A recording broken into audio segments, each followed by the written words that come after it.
Hoy es un día muy especial para mí porque dentro del programa de Mujeres en Negocios de la Escuela de Negocios de San Andrés estamos probando un nuevo formato que es este de entrevistas y me estoy dando el lujo de tener esta experiencia con vos, María Gabriela Hoch. ¿Cómo estás? Muy bien, muchas gracias. Y yo me estoy dando el lujo de estar acá con vos, así que gracias por la invitación. No, por favor, recién llegada y se tomó el tiempo de venir a esta entrevista.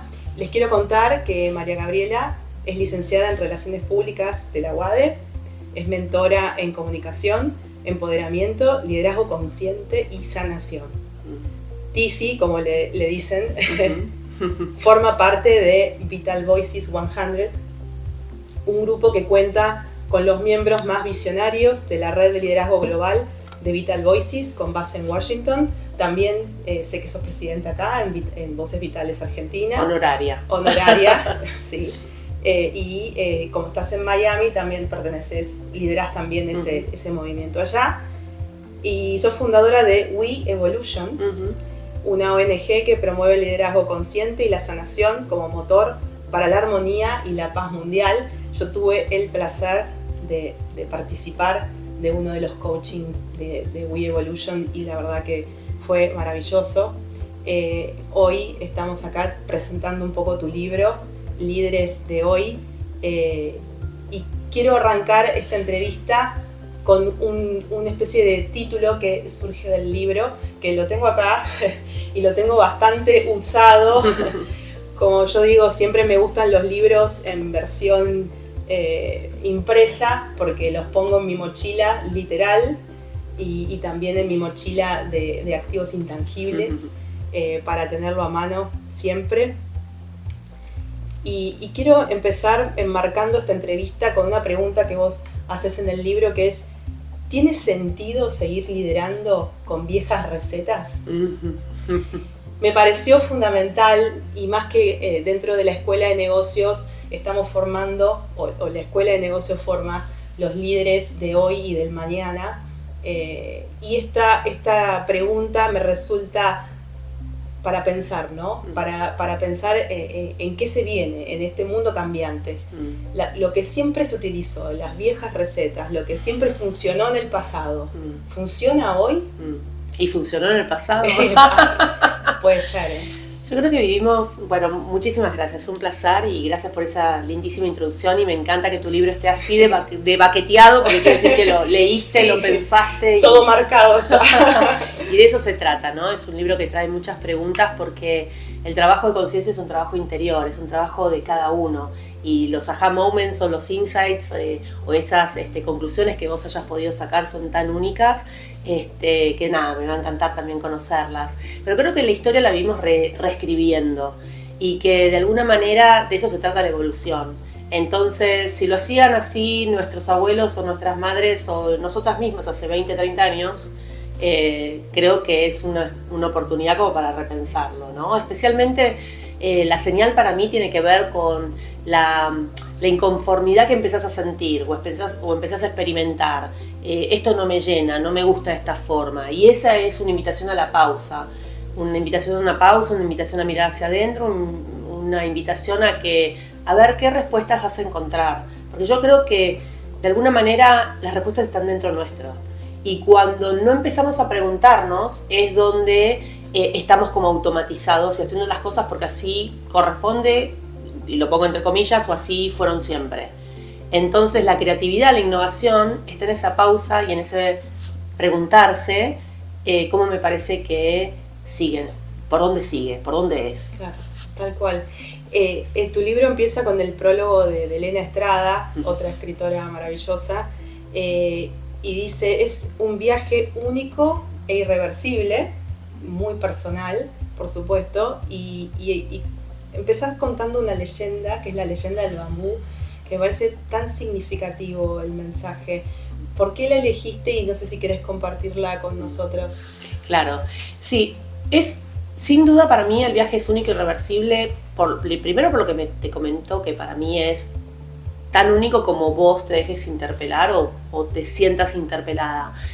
Pero por otro lado, porque el viaje personal o el de desarrollo personal o un viaje espiritual, que cuando yo hablo de espiritualidad hablo de valores, de propósito, de lo trascendente desde ese lugar, es algo espiralado y siempre va a ser de evolución y de crecimiento. Más allá que a veces parece que uno da 20 pasos para atrás, esos 20 pasos son parte de esa evolución que te va a propelar para arriba. Así que eso era una de las cosas que te quería decir. La leyenda del bambú para mí es fantástica porque le vamos a contar a la gente que nos está escuchando de qué se trata, ¿no?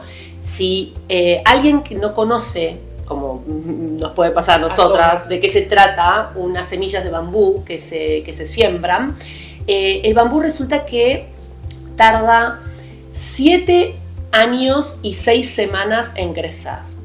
Y resulta que uno puede pensar, por favor, acá no pasa nada, lo abono, lo riego y esto no pasa nada. 7 años, imagínate. Pero resulta que después de esos 7 años, si uno lo riega y no lo abandona y sigue nutriendo esas semillas, en tan solo 6 semanas crece como 30 metros de una manera tremenda y no lo puede derrocar nada lo puede, porque tiene unas raíces tan profundas que viene un huracán y el bambú allí resiste. Exactamente. Entonces me pareció re simbólico por miles de lugares. Por el lugar número 1, que es un trabajo interior, un trabajo de evolución, un trabajo lleva mucho tiempo. Exacto. Pero no es que tengo que esperar a que termine, sino que es un proceso y es un trabajo que, por eso te decía lo de espiralado, nunca vas a volver para atrás y es de evolución y de crecimiento. Y de tener constancia. Exacto, porque no tenemos que dejar de regar esas semillitas permanentemente. Y de repente cuando es el momento, ¡pum!, creciste de una manera tal, te transformaste de una forma tal que ni siquiera vos lo podés creer. Y lo que me encanta además del bambú es la flexibilidad que tiene. Y si vos me preguntás, la característica principal de una mente saludable, de una sanidad, tiene que ver con su flexibilidad. Entonces, un roble, viene un huracán y te lo tira. Alguien rígido o una cosa rígida, ¿no? Dura. Sin embargo, la flexibilidad de poder ir y venir es lo que a mí me encanta también desde el punto de vista de cómo danzamos con lo que nos trae la vida. Tal cual. Y esas características me parecen fundamentales. Y más en este entorno que hablábamos de líderes de hoy, ¿no? Justamente en donde tenemos que ser flexibles porque los cambios son tan vertiginosos y suceden a una velocidad mucho más rápido que antes. Antes tenías, no sé, la revolución industrial, pasaban siglos quizás entre una y otra, décadas, y ahora la velocidad con la que se ejecutan los cambios, sobre todo tecnológicos, requiere de los nuevos líderes una flexibilidad que justamente es esto que estás comentando, ¿no? Sí, hablando de tecnología, estamos en un momento súper interesante con la inteligencia artificial. Yo creo que todavía, bueno, sin lugar a dudas, todavía no hemos dimensionado hacia dónde vamos hasta dónde va a llegar esto. Y ¿sabes a lo que me hace acordar? Que cuando yo era chica, tener una casa, mi papá era inmobiliario, sí. Y yo me acuerdo perfectamente que una casa tenía un valor si tenía teléfono, sí, tal cual. U otro valor si no lo tenía. Y me parece que, y fíjate vos, ¿no? De no tener teléfono, tener un teléfono fijo, ¿a dónde llegamos hoy por hoy con el teléfono? Y con la inteligencia artificial estamos en esa misma instancia, estamos todavía en el momento de la inteligencia artificial fija. No, y la velocidad de esto, ¿no? Porque vos viviste en la era del teléfono, la línea fija en tu casa, sí, como una innovación, pero también estás viviendo la inteligencia artificial. Entonces, en un periodo muy corto de tiempo hemos visto una evolución impresionante. Y creo que está asignado por la flexibilidad que tenemos que tener y la resiliencia ante estos cambios.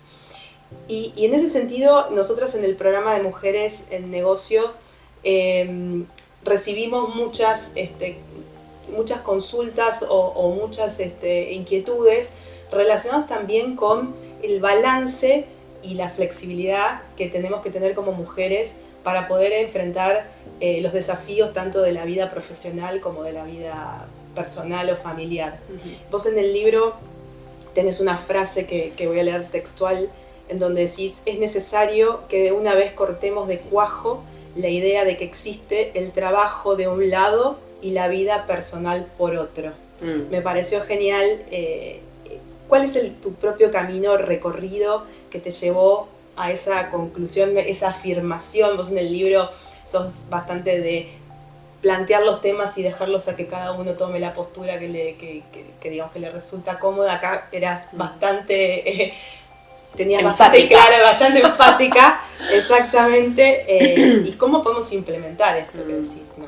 Sí, me parece que fui lo suficientemente enfática con eso, porque de alguna manera tengo, ¿no?, este tema del empoderamiento de la mujer y del mentoreo que hace más de 16 años que estoy llevando adelante, y a mí me hubiese encantado que alguien me lo dijera de una, y no perder tantos años pensando que tenía que ser de una manera dentro del trabajo y parecer de determinada forma, y otra en mi casa, y no hacer un trabajo de integración, ¿no? Que en definitiva somos uno, y que lo interesante y esta mirada hacia adentro tiene que ver con llegar a nuestra esencia, a ser líderes auténticos. Entonces, mientras antes lo sepamos, mejor para nuestro trabajo de llegar a recuperar nuestro poder, a estar en un espacio donde ¿quién te puede quitar que vos seas auténtica? Nadie, es tu esencia. Entonces, desde ese lugar hay un poder enorme. Y a mí me parece que es algo que se tiene que saber, digamos, que se tiene que asimilar y que se tiene que actuar desde ese espacio. Ese es un punto importantísimo. Y el otro, que me ayudó un montón en su momento y me quedó dando vueltas, es que no es un tema de carrera, es un tema de trayectoria.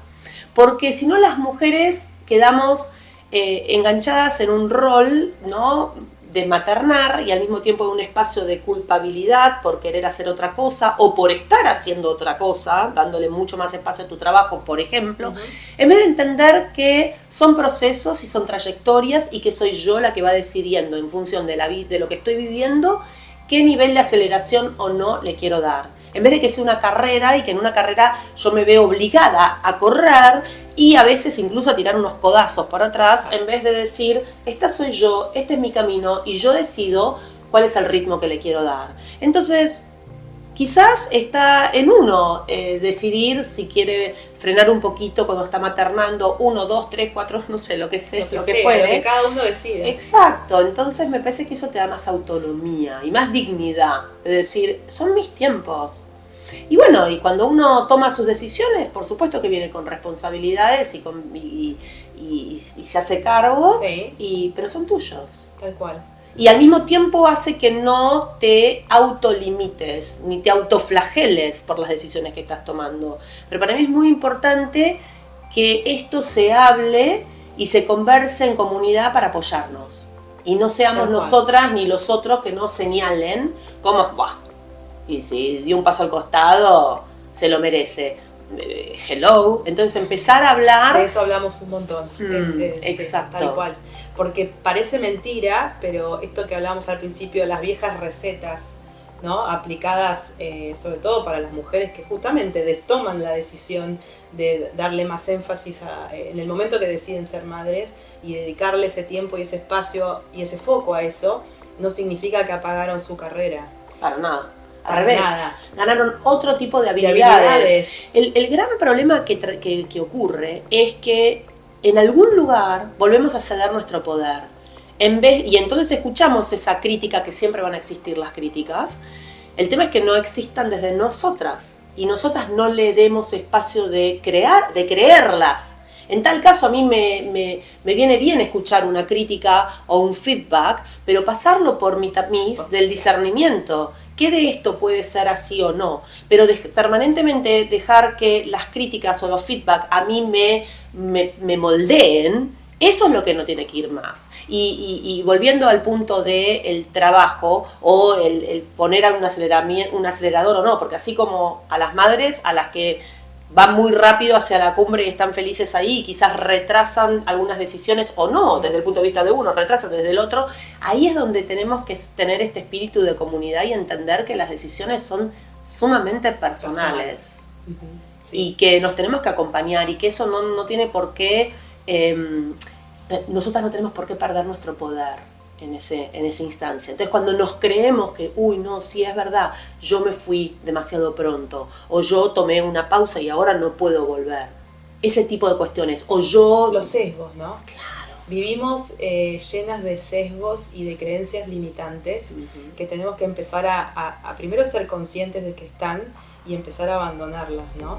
Vos planteás, yo siempre uso un ejemplo, si yo te digo, cerrá tus ojos y pensá en un quirófano en donde están haciendo una cirugía neurológica de alta complejidad o a corazón abierto, ¿cómo te imaginás la escena? Y en la mayor parte de los casos te imaginás un cirujano hombre, ¿no? Y eso es parte de nuestros sesgos también, de que ponemos como las situaciones de mayor expertise, de mayor liderazgo, de toma de decisiones en la figura de un hombre.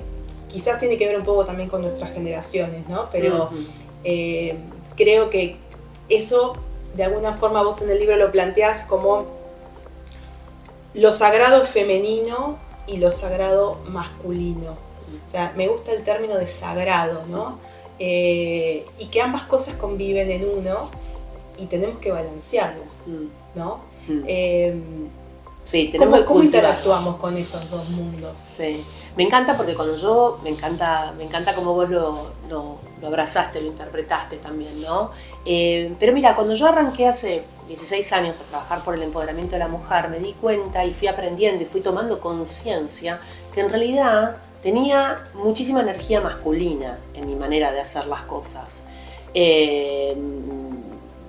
Digamos, yendo para adelante, ¿qué es la energía masculina? Para mí, vamos a ponerlo en estos términos, ir para adelante, sin mirar a dónde, utilizando mucha fuerza, lo cual es alucinante y todos lo tenemos adentro nuestro.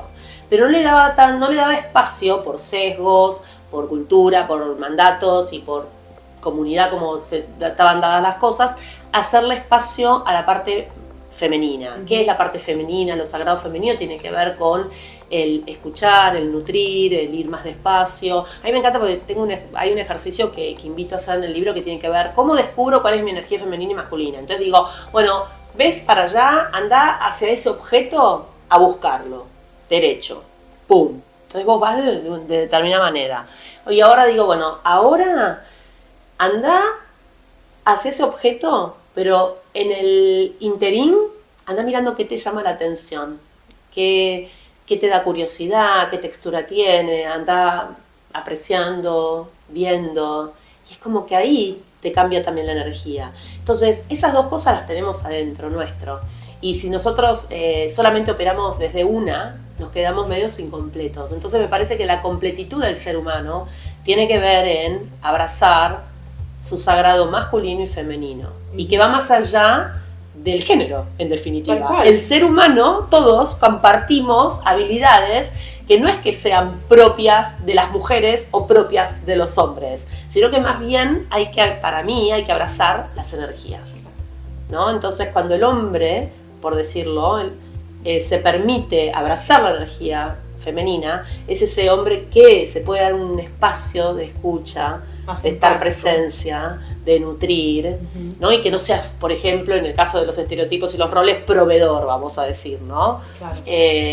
Yo siempre me acuerdo que decía, mientras más participación de la mujer en la vida, hace 16, 18 años atrás, más participación de la mujer en la vida pública, más participación del hombre en la vida privada. Claro. Digamos, de eso se trata. Y hoy por hoy, quizás las nuevas generaciones no te das cuenta. No, lo ven como más natural. Exactamente. Nosotras tuvimos como que ser conscientes, aprenderlo, ¿no? Y hoy es muchísimo más natural. Y somos más una bisagra todavía, ¿no? Crecimos con una mochila de estereotipos y cuestiones que tuvimos que darnos cuenta, esto por acá no va, y empezar a gestionar el cambio, ¿no? También. Exacto. Pero también está bueno darnos cuenta que tenemos esas características que automáticamente nos salen. Lo masculino está muy presente en la toma de decisiones, ¿no? O sea, como que, y más en negocios, tenemos asociado el rol de un directorio con un montón de hombres trajeados, tomando definiciones estratégicas, etcétera, y empieza a ser difícil para las mujeres quizás entrar en esos ambientes, porque hay todavía mucho de adaptarnos a lo que hay en lugar de poder ser libres con nuestro perfil más femenino quizás. es un desafío, pero para mí cuando todos logremos entender que la diversidad de pensamiento y la diversidad también de sentimientos y de esta conjunción entre lo masculino y lo femenino dentro de uno, cuando realmente eso se pueda dejar explícito en la toma de decisiones, mucho más rico va a ser y mucho mejor se van a poder alcanzar los objetivos si aprendemos a respetar también al otro por esto, ¿no? No tratando de que se quede, digamos, que haga lo mismo que los demás o que sea igual que los demás, sino que realmente abrazando las diferencias. Seguro, la diversidad nos enriquece. Y más allá que uno haga un trabajo de integración, porque es un trabajo que hacemos toda nuestra vida, hasta el día que nos muramos nos vamos a estar integrando, hay momentos que a veces podemos estar más absorbidos por una energía que por otra, y eso está buenísimo saberlo.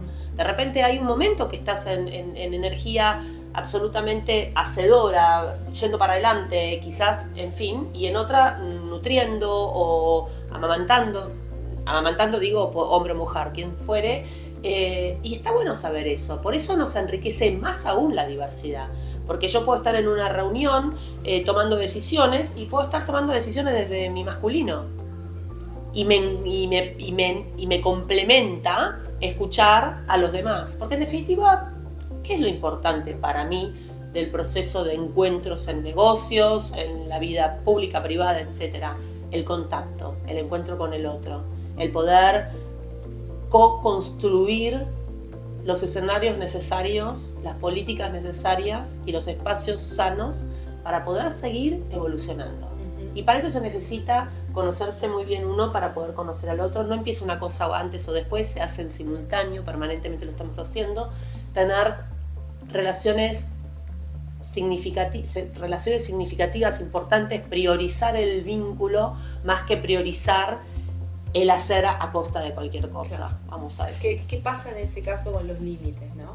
Vos hablas mucho de los límites y particularmente si a las mujeres nos cuesta más poner los límites.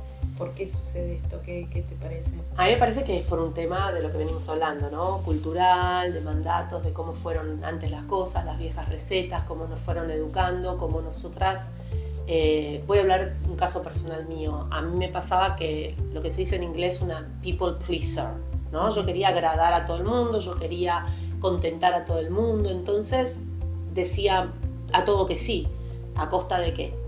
A costa de sacrificar un montón de cosas mías, vamos a decir. Entonces, uno de los antídotos que encontré para dejar de hacer eso era preguntarme, bueno, pero yo esto lo hago ¿complacer o lo hago por complacer?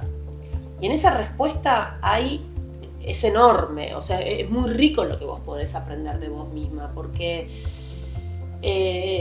cuando uno complace, se posterga a sí mismo, se sacrifica, se está... esencia. Exactamente, finalmente no sos vos. Y además que realmente es muy peligroso. Mira, para mí los límites es el kit de toda cuestión.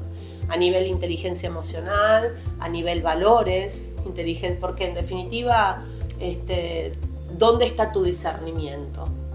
¿Dónde vos podés decir, esto lo quiero hacer o no lo quiero hacer? ¿Esto está alineado con mis valores o no? Entonces el trabajo de los límites es el trabajo. Es el trabajo que es la llave para poder empezar a conectar más fuertemente con tu poder. Excelente. Justamente, ¿y cómo podemos... Perdón, te quiero aclarar algo de los límites que es fundamental. Sí. Porque si yo pregunto qué son los límites, muy probablemente vamos a escuchar que los límites son malos, que los límites se ponen violentamente, que son ásperos, que son incómodos. Y eso quizás es una narrativa que hace que menos pongas límites. Yo, por ejemplo, pensaba que los límites eran todo eso, ¿no? Y que no era bien visto y que además si se ponían mal. Agresivos. Exacto. Y entonces, cuando yo hablo de límites, a mí me encantan los límites porque me parece que es una manera muy amorosa de poder ponerlos, porque el límite es para proteger nuestro vínculo. Porque valoro nuestro vínculo, quiero que sepas lo que pienso. Y te quiero escuchar qué pensás vos. Y cómo podemos construir. Y quizás es agree to disagree, se dice, ¿no? estar de acuerdo en que quizás no vamos a estar de acuerdo, pero no tener, no sé, el de estar resentido, por ejemplo. El resentimiento viene porque yo hago cosas que no quiero hacer. ¿Quién me pide que haga cosas que no quiero hacer? Las expectativas. No pusiste el límite ahí, esto no lo quiero hacer, o esto no va conmigo. Exacto, entonces volviendo a que lo importante son vínculos sanos, los límites son una parte central en todo esto. Tal cual. Y acá nosotros somos una comunidad de mujeres en negocios, muchas están estudiando en los MBAs, en los posgrados, otros ya están egresadas y dentro de sus ámbitos laborales justamente están en carrera a ser líderes, ¿no? de lo que quieran en el ámbito que se están desarrollando.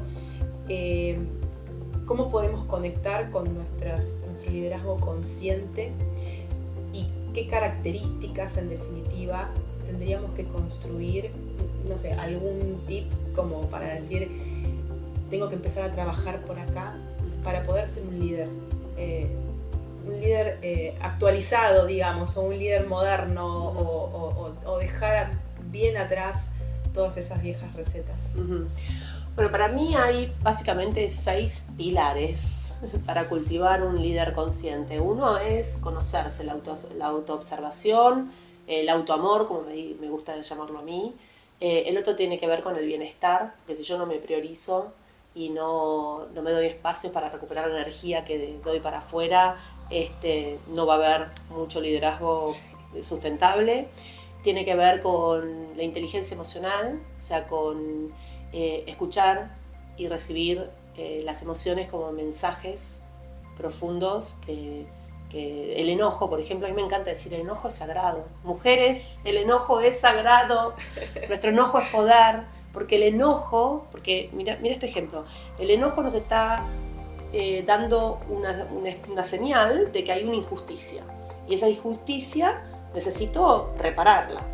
Ahora, si yo al enojo las emociones son emotion, energía en movimiento. Si ese exceso de energía yo lo dirijo a resolver el problema, en vez de culpar a alguien y buscar y echar culpas, yo resuelvo el problema. Entonces me pongo desde otro espacio. Todas las emociones son fundamentales y tienen un mensaje para darnos. Entonces, esa es un poco la invitación con la inteligencia emocional. El tema es qué hacemos con esa emoción, ¿no? Procesarlas en un espacio, claro, procesarla en un espacio tuyo para poder recibir ese mensaje que tiene esa emoción, que te está señalando, que hay una injusticia. ¿Cuál es esa injusticia? ¿No? Y ver si está contaminado esto con otras cosas, con nuestros bias, con nuestros sesgos, con una mentalidad de buscar culpables, en vez de una mentalidad de ir para adelante. ¿Cuál es mi responsabilidad? ¿Cuál es la tuya? Y sin blame, sin culpa, ¿no? Entonces,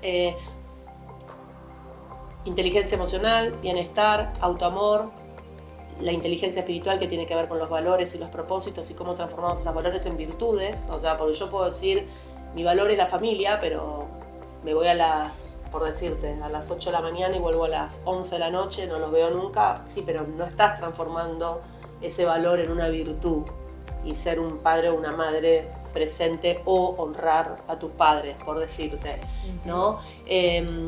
Los límites y la comunicación compasiva, que a mí me encanta llamar comunicación compasiva, que es entender este entendimiento de que podemos no estar de acuerdo, pero podemos comunicarnos de una manera respetuosa, ¿no? Y ahí excelente. Sí, de eso se trata. Mil gracias por compartir con todas nosotras tanta sabiduría. La sabiduría está en cada una de nosotras, solamente nos tenemos que dar ese espacio. Lo sé, y gracias por compartirla con todas nosotras.